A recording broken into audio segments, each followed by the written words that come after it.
అంటే ప్రతి ఒక్కరికి తెలుసు. క్యారెక్టర్ లెస్ అంటే తిన్న ఇంటి వాసాలు లెక్క పెట్టేవాడు, తిన్న ఇంటికి కన్నం వేసేవాడు, తల్లి పాలు తాగి తల్లి రమ్మునే గుద్దేవాడు, అలాగే ప్రజల్ని మోసం చేసేవాడు, అబద్ధాలు ఆడేవాడు, డబ్బులు ఎగగొట్టేవాడు, ఇలా రకరకాల ఉన్నవాడిని క్యారెక్టర్ లెస్ అంటారు. అవన్నీ కలబోసినటువంటి వ్యక్తి, ఏకైక వ్యక్తి కేశినేని నాని. కేశినేని నాని గురించి చెప్పే ముందు ఒక్క విషయం చెప్పాలి. వాడంతా మోసగాడంటే 2 సార్లు ఎంపీని చేసినటువంటి చంద్రబాబు గారి మీద, చంద్రబాబు నాయుడు గారి కుమారుడు లోకేష్ బాబు మీద నిందలేయడమే కాకుండా కార్పొరేషన్ ఎన్నికల టైంలో అతని మీద వాడినటువంటి భాష నాది, చంద్రబాబు నాయుడు గారు మాట్లాడిచ్చాడని ఒక పచ్చి అబద్ధం ఆడాడు ఈ మోసగాడు. ఇతని పేరు జయదేవ్, ఇతని పేరు పవిత్రమ్మ. వీళ్ళిద్దరూ నా కూతురు పిల్లలు. ఈమె భూమికా లక్ష్మి నా కొడుకు కూతురు. వీళ్ళ ముగ్గురు మీద ప్రమాణం చేసి చెప్తున్నా, వీళ్ళ ముగ్గురు మీద, నా కుటుంబం మీద ప్రమాణం చేసి చెప్తున్నా, చంద్రబాబు నాయుడు గారు నాతో ఎప్పుడూ కూడా కేశినేని నాని మీద మాట్లాడమని ఎప్పుడూ చెప్పలేదు, చెప్పడు కూడా. ఇంకా ఒక విషయం, ఆ ప్రెస్ మీట్ పెట్టిన తర్వాత ఆయన ఫామ్ హౌస్లో నేను కలిసినప్పుడు మీరు చాలా తప్పు చేశారని నన్ను మందలించాడు చంద్రబాబు గారు. వీళ్ళ మీద ప్రమాణం చేసి చెబుతున్నా, ఇది నిజం. నీకు దమ్ముంటే నువ్వు చంద్రబాబు నాయుడు గారు నాతో మాట్లాడిచ్చాడని నీ కూతుర్ని అమ్మవారి గుడి గారికి తీసుకొచ్చి ప్రమాణం చేస్తావా? నేను వీళ్ళ ముగ్గురిని, నా కుటుంబ సభ్యుల్ని గుడి మీద తీసుకొచ్చి, ఎందుకంటే మేము అమ్మవారి పాదాల దగ్గర బతుకుతాం, అమ్మవారి గుడి మీద మేము వ్యాపారం చేసాం, ప్రతి ఒక్కరు తెలుసు, మేము ప్రమాణం చేసి చెప్తున్నాం. నీ రాజకీయ మనుగడ కోసం నువ్వు జగన్మోహన్ రెడ్డి కాలు పట్టుకొని లోపలికి వెళ్ళి చంద్రబాబు గారి మీద, లోకేష్ బాబు మీద ఇష్టం వచ్చినట్టు మాట్లాడతావా? నాతో చంద్రబాబు గారు మాట్లాడిచ్చాడని అబద్ధం ఆడతావా? నా వెనకాతల ఫోటో చూడండి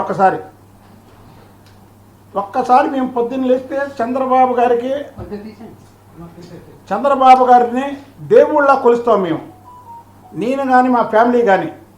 మీ అందరికీ తెలుసు ఇది నా ఇల్లు, కింద ఆఫీసు. ఇవాళ ఇంట్లో ఎందుకు పెట్టామంటే ఈ ప్రెస్ మీట్ నైతిక విలువల గురించి మాట్లాడడానికి. నేను ఒక బీసీని, నాకు ఎమ్మెల్సీ ఇచ్చాడు చంద్రబాబు గారు, నాకు అందుకే ఆ రోజు నుంచి ఈ రోజు వరకు దైవంతో సమానం. నీకు 2 సార్లు పార్లమెంట్ సభ్యుడిస్తే ఏంటి, నువ్వేదో పెద్ద లావుగా ఉన్నావు, బండగా ఉన్నాను కాబట్టికే నువ్వు రెండోసారి గెలిచాను అనుకుంటున్నావా? జయదేవ్ గెలిచాడుగా, జయదేవ్ మాట్లాడితే రామ్మోహన్ నాయుడు గెలిచాడుగా, రామ్మోహన్ నాయుడు మాట్లాడవే నీకొక్కడికే ఒళ్ళు బలిసి ఆ రోజు బట్టి గెలిచిన మరుక్షణం నుంచి చంద్రబాబు నాయుడు గారి మీద, తెలుగుదేశం పార్టీ మీద, మా మీద నువ్వు అనేక రకాల మాటలు మాట్లాడితే మేము నోరు మూసుకొని కూర్చున్నాం. ఎందుకో తెలుసా? చంద్రబాబు గారికి నేను మాట ఇచ్చా, చంద్రబాబు గారు నా వల్ల పార్టీ ఇబ్బంది పడదు, నా వల్ల నేను స్టేట్మెంట్ లేను, ఆ రోజు కార్పొరేషన్ టైంలో మాట్లాడడం కరెక్ట్ కాదు అని మీడియా ముందు కూడా అనేక సార్లు నేను చెప్పా, చంద్రబాబు గారికి కూడా చెప్పా. ఇవాళ నేను మాట్లాడింది చంద్రబాబు గారి మీద అపవాదేస్తావా? బుద్ధ వెంకంతో చంద్రబాబు నాయుడు గారు మాట్లాడిచ్చాడా? నువ్వేంటి, చంద్రబాబు గారి స్థాయి ఏంటి? చంద్రబాబు గారు నీ మీద మాట్లాడించాలని నిన్ను తన్నించాలంటే 5 నిమిషాలు నీతో మాట్లాడించాలా? చంద్రబాబు గారు బుద్ధ వెంకన్నా నువ్వు మాట్లాడయ్యా అని ఫోన్ చేసి నాకు చెప్తాడా చంద్రబాబు గారు? నువ్వు విజయసాయి రెడ్డి, నువ్వు ఎప్పటి నుంచి ఉన్నాయి నీ లింకులు? ట్విట్టర్ అకౌంట్ వెంకన్న దగ్గర లేదు, వెంకన్న పెట్టడం మీ మీద అని నువ్వు ఎన్నిసార్లు విజయసాయి రెడ్డికి చెప్పలా? విజయసాయి రెడ్డి ఎంతమందికి చెప్పలేదు కేసీఆర్ నాని చెప్పాడని?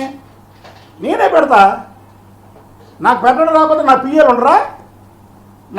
ఉండరా?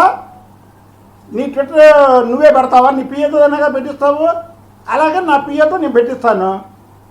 నువ్వు వైసీపీ కోవర్టువి, ఇప్పుడు నువ్వు క్లియర్గా అర్థమైపోయింది. నువ్వు ఇండిపెండెంట్గా పోటీ చేస్తా 2 లక్షల మెజార్టీతో గెలుస్తాను అన్న వ్యక్తివి నువ్వు ఎందుకు వెళ్ళావు? జగన్మోహన్ రెడ్డి కాలు ఎందుకు పట్టుకున్నావు?